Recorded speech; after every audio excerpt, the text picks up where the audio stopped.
معراج یہ عروج سے ہے. عروج کا معنی ہوتا ہے بلندی.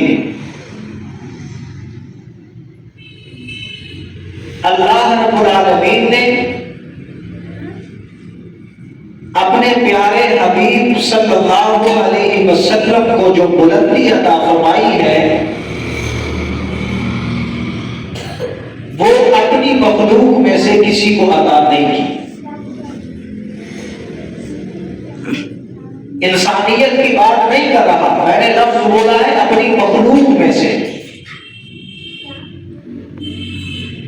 یعنی کہ عرش پہ اللہ ہے اور فرش پہ محمد رسول اللہ ہے. اللہ کے بعد اگر پوری کائنات میں کسی کا رتبہ اور مقام ہے تو وہ محمد رسول اللہ ہے.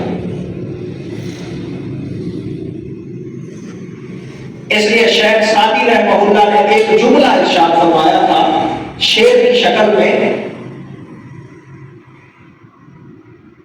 وہ کہتے ہیں کہ بعد از خدا برتر تو ہی قصہ مختصر. ایک تسلسل میں کلام کرتے کرتے حضور کے فضیلتوں کو بیان کرتے کرتے کرتے آخر میں آ کے انہوں نے جملہ کہا کہ ہم بات کو ختم کرتے ہیں کہ خدا کے بعد بس آپ ہی ہیں. تو اللہ نے اپنے حبیب کو جو مقام عطا فرمایا ہے وہ کسی کو نہیں عطا فرمایا، اور اسی مقام کے اظہار کے لیے اللہ رب العالمین نے اپنے پیارے حبیب کو اپنے پاس بلندیوں پہ بلایا، معراج کرایا. اور جہاں حضور پہنچے ہیں اس معراج کے قصے میں آتا ہے کہ ساتوں آسمانوں پہ اللہ کے نبی نے انبیاء کے ساتھ ملاقات کی ہے. حضرت آدم سے ملاقات ہوئی، حضرت عیسیٰ سے ہوئی، ابراہیم سے ہوئی، موسیٰ سے ہوئی. تو یہ سارے پیغمبر آسمانوں پہ ہیں، کوئی پہلے آسمان پہ، کوئی دوسرے پہ، کوئی تیسرے پہ، کوئی چوتھے پہ. آسمان بھی جب کراس ہوئے سدرۃ المنتہا کا مقام آیا. یہ وہ مقام ہے کہ جبرائیل بھی حضور کے ساتھ چلتے چلتے وہاں پہ جا کے رک گئے کہ یا رسول اللہ میں اس مقام سے آگے نہیں پا سکتا، میری انتہا یہاں تک ہے. جب آقا صلی اللہ علیہ وسلم سدرۃ المنتہا سے بھی آگے گئے، اللہ کے قرب میں پہنچے. کتنا قرب میں پہنچے؟ قرآن کہتا ہے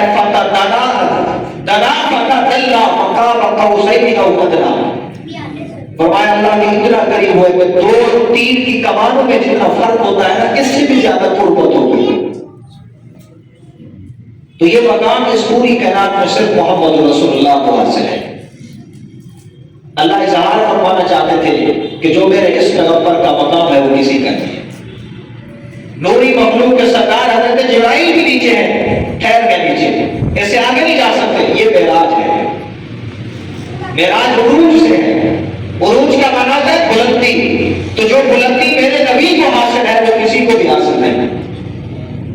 قرآن کریم کے اندر جس آیت مبارکہ میں اللہ رب العالمین نے حضور کے اس سفر کا ذکر فرمایا ہے اس کی ابتدا کچھ اس انداز میں کی. قرآن کو بھی سمجھنے کی ہم کوشش کیا کریں کہ قرآن ہم سے کہتا کیا ہے. فرمایا فسبحان الذی اسری بعبدہ، سبحان الذی، پاک ہے وہ ذات. مفسرین کرام نے لکھا ہے کہ پورے قرآن کے اندر جہاں پہ سبحان کا لفظ آتا ہے نا، یہ ایک انوکھے واقعے پہ آتا ہے، عجیب کام کے وقت بولا جاتا ہے. آپ حضرات نے بھی اندازہ لگایا ہوگا یہاں پہ جب علماء کرام بیان کرتے ہیں، بیان کرتے کرتے جب عالم صاحب کا انداز انوکھا لگے، اس کی بات سمجھ میں آئے تو دل سے ہی نکلتا ہے سبحان اللہ. تو اللہ نے فرمایا سبحان الذی، یہ وہ کام ہے کہ جو کسی کے سمجھ میں آنے والا نہیں ہے. اسی لیے تو آقا صلی اللہ علیہ وسلم نے جب اظہار فرمایا کہ میں معراج پہ ہو کے آیا ہوں، سارے انکار کرنے لگے کہ آئیے جی دیکھیں، پہلے تو چلے یہ محمد کچھ ایسی باتیں کرتے تھے جو سمجھ میں آتی تھی، آج ایک ایسی بات فرما رہے جو عقل سے ماورا ہے، کسی کے بس میں نہیں، کسی کی سمجھ میں نہیں آ سکتا۔ یہ کیسے ہو سکتا ہے کہ رات کے مختصر حصے میں جب ہوائی جہاز نہیں تھے، جب یہ تیز سسٹم نہیں تھا، کیسے ہو سکتا ہے کہ ایک آدمی اپنے گھر میں سویا ہو، یہاں سے وہ چلا ہے، بیت المقدس پہنچا ہے، پھر وہاں سے پہلے آسمان پہ، پھر دوسرے پہ، پھر تیسرے پہ اللہ کی ملاقات کر کے واپس آ گیا؟ یہ ہو ہی نہیں سکتا۔ عقل کے اندھے تھے، مشورہ کرنے لگے کہ آئیے ابو بکر صدیق کے پاس چلتے ہیں کہ تم ہر موقع پہ محمد کی تصدیق کرتے ہو، آؤ ذرا یہ تو دیکھو کہ حضور یہ کیسی باتیں کر رہے۔ یہ چلے ہیں، ابو بکر صدیق کو بتایا ہے کہ کیا ایسے ہو سکتا ہے کہ رات کا وقت ہو، ایک ہی رات ہو، ایک بندہ بیت المقدس پہنچے، وہاں سے آسمانوں پہ جائے، پھر واپس آ جائے؟ ابو بکر صدیق نے کہا ہو نہیں سکتا، عقل میں بات نہیں آتی، لیکن تم بتاؤ تو صحیح کہنے والے کون ہیں؟ وہ کہتے ہیں تیرے یار محمد رسول اللہ کہتے ہیں۔ صدیق نے کہا اگر وہ کہتے ہیں تو ہو سکتا ہے، ہوا ہے۔ یہاں پہ عقل کے گھوڑے نہیں دوڑائے جا سکتے۔ انکار کرنے والے اس زمانے میں بھی تھے، آج بھی ہیں۔ جب سائنس کا دور آ گیا، ایک کہنے والا آیا کہ جناب یہ مسلمان معراج کے قصے کو لے کے پھر رہے ہیں، کیسے ہو سکتا ہے؟ آسمان کی طرف جاتے ہوئے قرہ ڈالیا ہے جہاں پہ آگ ہی آگ ہے، اس کو محمد رسول اللہ نے کیسے کراس کیا ہوگا؟ اسی کے جواب میں اللہ نے فرمایا سبحان اللہ، پاک ہے وہ ذات، پاک ہے وہ ذات اسرا بعبدہ، جس نے اپنے بندے کو یہ سفر کرایا ہے۔ اللہ نے تمام لوگوں کے ذہنوں پہ تالے لگا دیے، جواب دے دیا کہ یہ محمد رسول اللہ نے خود سفر نہیں کیا، یہ میں نے کرایا ہے، اور یہ ساری کائنات کو بنانے والا میں ہوں، آگ کو ٹھنڈا بھی کر سکتا ہوں، گرم بھی کر سکتا ہوں، جب کرایا ہی میں نے ہے تو میرے سامنے کوئی کام بھی مشکل نہیں ہے۔ تو اللہ نے معراج کرایا ہے۔ سبحان، پاک ہے وہ ذات۔ کون پاک؟ اس کا معنی کیا ہے ذرا؟ سبحان کا معنی ہوتا ہے وہ جو ہر عیب سے پاک ہو، ہر کمزوری سے پاک ہو۔ اللہ رب العالمین کے اندر نہ عیب ہے نہ کمزوری ہے۔ اللہ ہر عیب سے بھی پاک ہے، ہر کمزوری سے بھی پاک ہے۔ کمزوری کیا ہوتی ہے؟ کمزوری یہ ہے کہ میں سفر کروں تو مجھے سواری کی ضرورت ہے۔ اللہ کو کسی سواری کی ضرورت نہیں۔ انسان اگر کسی کو بلانا چاہے انتظامات کرنے پڑتے ہیں، اس کے اخراجات ہوتے ہیں، لیکن اللہ اگر کسی کو بلانا چاہے کوئی رکاوٹ نہیں۔ اللہ کون کہتے ہیں؟ فایکون، جس چیز کا رب ارادہ کرتے ہیں اس چیز کا وجود کائنات میں آ جاتا ہے۔ تو قرآن کے اندر فرمایا فسبحان الذی، پہلا جواب دے دیا کہ میں نے اپنے محبوب کو خود معراج کرایا۔ یاد اعتراض کرنے والے اور جو اس بات کو نہیں مانتے وہ سمجھ لیں کہ اگر تم اعتراض کر سکتے ہو تو کسی مخلوق پہ کر سکتے ہو، لیکن یہاں خالق خود فرما رہے ہیں کہ یہ کام میں نے کروایا ہے۔ اسرا دوسرا لفظ ہے سبحان الذی اسرا۔ اسرا کا معنی ہوتا ہے رات کے وقت چلنا۔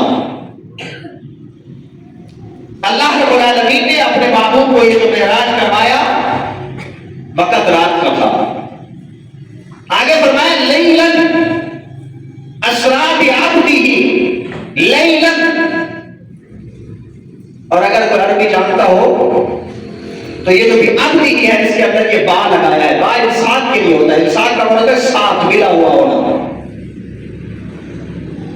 اللہ فرمانا چاہتا ہے سبحان الذی اسرا بعبدہ، اللہ پاک ہے وہ ذات کہ جس نے اپنے بندے کو معراج کرایا۔ یہ جو لفظ با بولا ہے اس کا مطلب یہ ہے کہ اللہ نے کرایا بھی ہے، اور اللہ رب العالمین کی مدد آقا صلی اللہ علیہ وسلم کے ساتھ اس پورے سفر میں ساتھ رہی ہے۔ حضور مکہ میں تھے، رب ساتھ ہے، اللہ کے نبی براق پہ سوار ہوئے، رب ساتھ ہے، حضور آسمان پہ پہنچے، اللہ کی مدد ساتھ ہے، مسجد اقصی میں گئے، رب ساتھ ہے، انبیاء کی امامت کرائی، اللہ کی مدد ساتھ ہے، پہلے آسمان پہ گئے اللہ ساتھ ہے، دوسرے پہ گئے رب کی مدد ساتھ ہے، تیسرے پہ گئے اللہ کی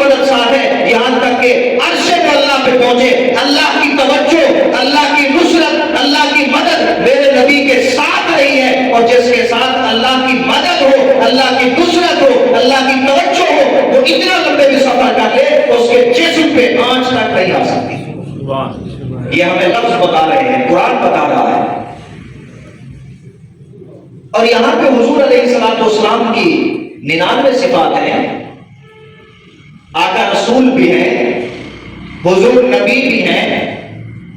قرآن کریم کے اندر جو اللہ کے نبی کی صفات بیان کی گئی، کہیں اللہ نے فرمایا یاسین، کہیں فرمایا مزمل، کہیں فرمایا مدثر، کہیں فرمایا طٰہٰ، کہیں میرے نبی کے چہرے کا ذکر آیا تو والضحیٰ فرمایا، کہیں نبی کی زلفوں کا ذکر آیا تو واللیل اذا سجا فرمایا، کہیں میرے نبی کے ہونٹوں کا ذکر آیا تو قرآن میں۔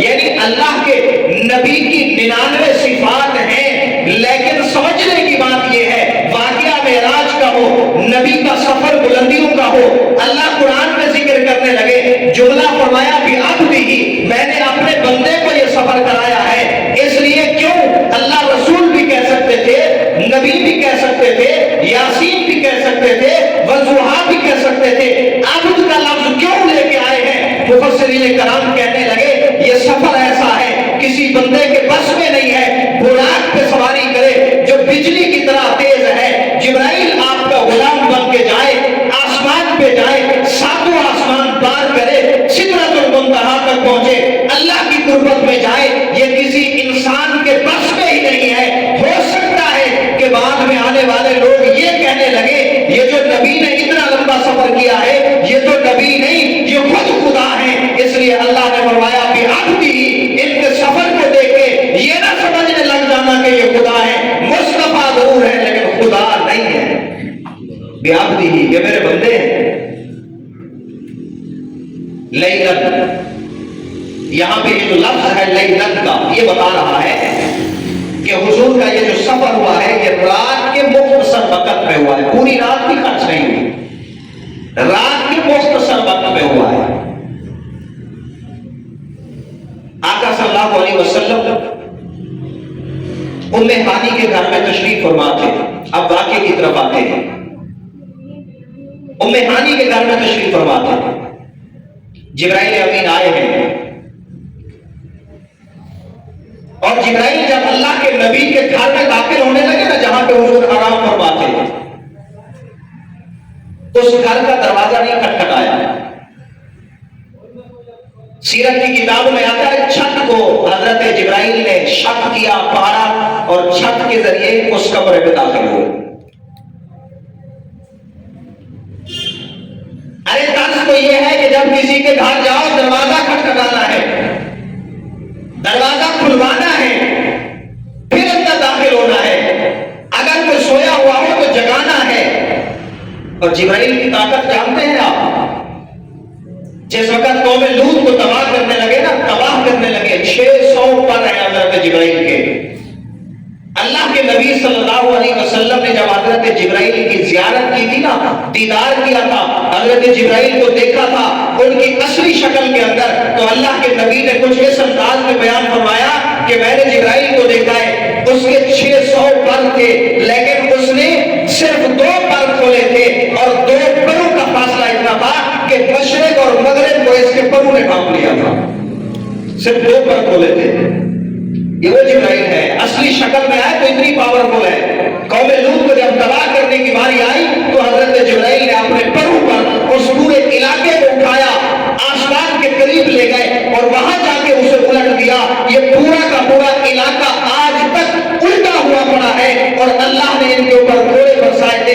اتنی طاقتور فرشتہ، اور کیا لکڑی کے کچے دروازے کو نہیں کھول سکتا؟ اس کے لیے تو کوئی وقت ہی نہ لگتا۔ لیکن یہ مقام اور ہے، یہ جگہ اور ہے، یہاں یہ وہ مقام ہے جہاں بلند آواز کرنا بھی بے ادبی ہے، جہاں شور کرنا بھی بے ادبی ہے۔ ایک تھوڑا سا شیبہ آ جائے نا میری نبوت کو تکلیف پہنچانے کا، تو انسان کا ایمان بھی خطرے میں پڑ جاتا ہے، اس کی آخرت بھی خطرے میں پڑ جاتی ہے۔ رب نے ہدایت کر کے بھیجا، جبرائیل میرے نبی کو تکلیف نہیں دے دی، اس لیے جبرائیل نے دروازہ کھٹکھٹایا بھی نہیں ہے، توڑا بھی نہیں ہے، کھولا بھی نہیں ہے، آرام سے چھت کو کھولا ہے اور اندر داخل ہوئے۔ اور جگانے کا انداز کیا تھا؟ جگانے کا انداز سیرت کی کتابوں میں آتا ہے، نہ جا کے کندھے پہ ہاتھ لگایا، نہ جا کے سر پہ ہاتھ لگایا، نہ جا کے آواز لگائی ہے، یا محمد کے نعرے بھی نہیں لگائے کہ حضور نیند میں ہے، میری آواز سے کہیں تکلیف نہ پہنچ جائے۔ یہ جبرائیل نوریوں کا سردار ہے، ادھر سے اللہ کے نبی ساری کائنات کے سردار ہیں، نوریوں کا سردار آیا ہے اپنے وہ پر جن سے سفر کر کے یہ سدرۃ المنتہا سے آتا بھی ہے، جاتا بھی ہے، رب کی ملاقات بھی کرتا ہے۔ لیکن جبرائیل جب یہاں آئے، خالق کا حکم تھا، جبرائیل ضرور ہے، میرا مقرب فرشتہ ضرور ہے، فرشتوں کا سردار بھی ضرور ہے، لیکن خیال رکھنا میرے محبوب کے پاس جا رہا ہے، اگر انہیں ادنا سی بھی تکلیف پہنچی میں تیرے اوپر ناراض ہو جاؤں گا، اور رب کی ناراضگی کو جبرائیل سے بڑھ کے کون جانتا ہے؟ اس لیے ادب سے پیش آنا۔ یہ جبرائیل بھی آیا ہے، اپنے دوری پر نبوت کے پاؤں پہ رکھے ہیں اور اس انداز میں پیار سے جگایا ہے کہ میرے نبی کو تکلیف بھی نہ ہو۔ آج لوگ کہتے ہیں جی حضور نور ہے، میں بھی ایک جملہ کہتا ہوں، حضور سراپا نور ہے، میرے نبی کی باتیں نور، میرے نبی کے الفاظ نور، میرے نبی کی ذات نور، لیکن خیال رکھنا حضور کو صرف نور کہنا کہیں ایسا نہ ہو جائے کہ حضور کی بے ادبی ہو جائے۔ یہاں نور حضور کے پاؤں میں بیٹھا ہے، اللہ نے حضور کو جو مقام عطا کیا ہے یہ نور حضور سے نیچے ہے، میرے نبی ان سے بھی آگے ہیں۔ اس انداز میں حضور کو جگایا ہے۔ جگانے کے بعد آقا صلی اللہ علیہ وسلم کو پیغام سنایا کہ اللہ نے مجھے بھیجا ہے کہ جاؤ میرے پیارے حبیب کو لے کے آؤ میرے پاس۔ آقا صلی اللہ علیہ وسلم اٹھے ہیں، وہاں سے مسجد حرام کے اندر گئے۔ جبرائیل کے ساتھ سواری براق تھی، براق برق سے ہے، برق کا معنی ہوتا ہے بجلی، برق کا معنی ہوتا ہے بجلی۔ آج کل کے زمانے میں بڑی ترقی ہو گئی، امریکہ نے ایسا طیارہ تیار کر لیا کہ جو اتنی رفتار سے چلتا ہے، بڑی بڑی باتیں کی جاتی ہیں، لیکن جتنی بھی ترقی کر لینا یہ براق کے مقام کو نہیں پہنچ سکتے، بلکہ اس کے پاؤں کو بھی نہیں پہنچ سکتے۔ براق کی تیزی کیا تھی؟ براق کی تیزی یہ تھی جس طرح کہ آج کل کے زمانے میں ہمارے گھروں کے اندر بجلی جاتی ہے اور آتی ہے، وہاں سے بٹن ڈالا ہے فوراً بجلی آ جاتی ہے، انہوں نے بند کیا بجلی چلی گئی، اس لیے برق کہا گیا۔ یہ سواری ایسی تھی کہ جہاں اس کی نگاہ پڑتی تھی وہاں اس کا پہلا قدم پڑتا تھا۔ یہ سواری لائی گئی، آقا صلی اللہ علیہ وسلم کو اس کو سوار کیا گیا۔ اب جبرائیل بھی ساتھ ہے، حضور بھی ساتھ ہے۔ میں کچھ باتیں اختصار کر رہا ہوں اس لیے کہ اگر ساری باتوں کو بتایا جائے تو بڑا ایک لمبا وقت چاہیے۔ اس سے پہلے حضور کا سینہ مبارک بھی چاک کیا گیا تھا، آقا صلی اللہ علیہ وسلم کا قلب اطہر وہاں سے نکالا گیا تھا، دل نکالا گیا، اسے زمزم سے دھویا گیا اور پھر حضور کے سینہ اطہر میں رکھا گیا۔ اب ذرا خیال کرنا، یہ جو واقعہ ہمیں بتا رہے ہیں کہ میرا سینہ چیرا گیا، اس سے دل کو نکالا گیا، جبرائیل نے زمزم سے اسے دھویا، پھر میرے سینے میں رکھا، یہ کون بتا رہا ہے؟ اللہ کے نبی خود بتا رہے ہیں۔ اس سے معلوم ہوا یہ ساری کاروائی ہو رہی تھی اور حضور پھر بھی دیکھ رہے تھے۔ آقا صلی اللہ علیہ وسلم ہوش میں تھے، پھر بھی دیکھ رہے تھے۔ ایک بات اور بھی بتا دوں، کچھ لوگ آج کل کے زمانے میں کہتے ہیں کہ نبی ہمارے جیسے انسان ہے، معاذ اللہ۔ آقا صلی اللہ علیہ وسلم انسان ہیں لیکن آپ کے اور میرے جیسے انسان نہیں۔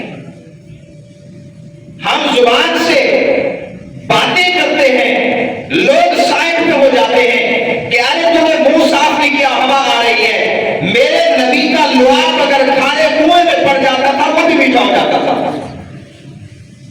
اگر آج کا انسان ایک ہفتہ نہ نہائے اس کے بدن سے بدبو آنے لگ جاتی ہے، اور میرے نبی جس گلی سے ہو کے جاتے تھے وہاں اس گلی کے اندر بھی 3 دن تک نبوت کی خوشبو مہکتی رہتی تھی۔ اس لیے خیال رکھنا، انسانیت کے سردار ہیں، وہ ساری کائنات کے سردار ہیں۔ تو آقا صلی اللہ علیہ وسلم کے کچھ خصوصیات ہیں چھوٹا سا آپریشن کیا جائے، آج کے انسان کا نشہ آور چیزیں دی جاتی ہیں، حضور کا اتنا بڑا آپریشن حضرت جبرائیل نے کیا اور میرے نبی پھر بھی ساری کاروائی کو اپنی آنکھوں سے دیکھ رہے ہیں۔ وہاں سے آقا صلی اللہ علیہ وسلم کا سفر شروع ہوا۔ حضور علیہ السلام نے راستے میں بہت سی چیزوں کو دیکھا ہے۔ آقا نے بڑی بڑی چیزوں کو دیکھا۔ مدینہ طیبہ کے اوپر سے جب گزرے ہیں، جبرائیل امین نے بتایا یا رسول اللہ یہ وہ جگہ ہے جہاں آپ ہجرت کر کے تشریف لائیں گے۔ چلتے چلتے آقا صلی اللہ علیہ وسلم نے دیکھا حضرت موسیٰ علیہ السلام ایک جگہ پہ جہاں ان کی قبر مبارک تھی، قبر میں کھڑے ہو کے نماز پڑھ رہے ہیں۔ چلتے چلتے اللہ کے نبی نے دیکھا ایک جگہ آئی جہاں پہ خوشبو پھیل گئی۔ جبرائیل یہ کون سی جگہ ہے؟ یا رسول اللہ یہ وہ جگہ ہے جہاں فرعون کی بیوی آسیہ کی قبر ہے، اس قبر سے خوشبو آ رہی ہے۔ یہ آسیہ کون ہے؟ فرعون نے ایمان لانے کی پاداش میں ان کے جسم کے اندر کیل کھوسے تھے، کیل ٹھوکے تھے، حتیٰ کہ جو دیوار پہ کھڑا کر کے نا ہاتھوں پہ بھی کیل ٹھوک دیے، ان ہاتھوں پہ، دونوں پہ، پاؤں پہ، جسم پہ۔ تو اس نے ایک جملہ کہا تھا کہ اے اللہ میرا جنت میں مجھے مقام دکھا دے۔ اللہ رب العالمین نے جنت کا مقام دنیا میں انہیں دکھا دیا تھا اور پھر انہیں موت دی تھی۔ اللہ کے نبی چلتے چلتے ایک جگہ پہ پہنچے ہیں، پیچھے سے کسی نے آواز دی ہے، بڑھیا تھی۔ جبرائیل نے کہا یا رسول اللہ اس کی طرف توجہ نہیں کرنی، یہ دنیا ہے، دنیا۔ یہ آواز دیتی بھی رہے، اس کی طرف توجہ نہیں کرنی۔ اللہ کے نبی آگے چلے۔ یہ سارے معراج کے قصے میں ہمارے لیے ہدایات ہیں، یہ صرف سننے کے لیے نہیں ہے، ہر واقعے میں، ہر جگہ پہ ہمارے لیے ہدایات ہیں۔ یہ جبرائیل کا آنا ہمیں بتاتا ہے کہ حضور کی بے ادبی سے بچنا ہے، ادب کے ساتھ لے جانا بتاتا ہے کہ میرے نبی کا مقام کیا ہے، اس مقام کو سمجھنا ہے۔ یہ سارے واقعات ہمیں بتاتے ہیں اللہ کے نبی نے جنت کو دیکھا ہے، جہنم کو دیکھا ہے، سود خور کا انجام دیکھا ہے، وہاں پہ بے پردہ عورتوں کا انجام دیکھا ہے۔ اللہ کے نبی نے دیکھا کہ ایک آدمی ہے وہاں پہ جو جہنم کا گڑھا ہے، پانی کھولتا ہوا اس میں جل رہا ہے، تیر رہا ہے، ڈوب رہا ہے۔ جب وہ کنارے پہ لگنے لگتا ہے، ایک آدمی کنارے پہ کھڑا ہے، اس نے بڑا پتھر لگایا اپنے ہاتھ پہ لیا ہوا ہے۔ جب وہ آنے لگتا ہے نا تو یہ کنارے پہ جو آدمی ہے اس کے سر پہ پتھر مارتا ہے، وہ پھر اس گڑھے کے اندر چلا جاتا ہے۔ جبرائیل یہ کیا ہے؟ اللہ کے نبی جبرائیل علیہ السلام عرض کرنے لگے کہ وہ بندہ ہے جو دنیا میں سود کھاتا تھا۔ حضور نے دیکھا ایک تندور ہے، بہت بڑا تندور ہے، وہاں پہ برہنہ عورتیں جل رہی ہیں، مرد جل رہے ہیں، نیچے چلے جاتے ہیں اس تندور کے اندر، اور پھر جب آگ بھڑکتی ہے تو وہ اوپر آ جاتے ہیں، اوپر آتے ہیں تو پھر نیچے چلے جاتے ہیں۔ جبرائیل یہ کیا ہے؟ یا رسول اللہ یہ وہ ہیں جو دنیا میں زنا کیا کرتے تھے۔ یہ ساری باتیں اللہ کے نبی کو اللہ نے دکھائی ہیں، یہ ساری ہمارے لیے ہدایات ہیں۔ اس سفر کو ہم نے سمجھنا ہے، اور اس سے اللہ کے نبی نے جن چیزوں سے ہمیں بچنے کا کہا ہے ان کا انجام دیکھ کے اللہ کے نبی آئے ہیں، ہمیں بتایا ہے، اور ہم نے سن کے ان سے بچنا ہے۔ اس لیے یہ واقعہ معراج بیان کیا جاتا ہے۔ تو پروردگار عالم سے دعا ہے کہ اللہ ان تمام چیزوں سے ہمیں جو حضور علیہ السلام نے عذابات دیکھے ہیں ان سے اللہ ہمیں بچنے کی توفیق عطا فرمائے۔ انشاءاللہ بقیہ واقعہ پھر اگلے جمعے سے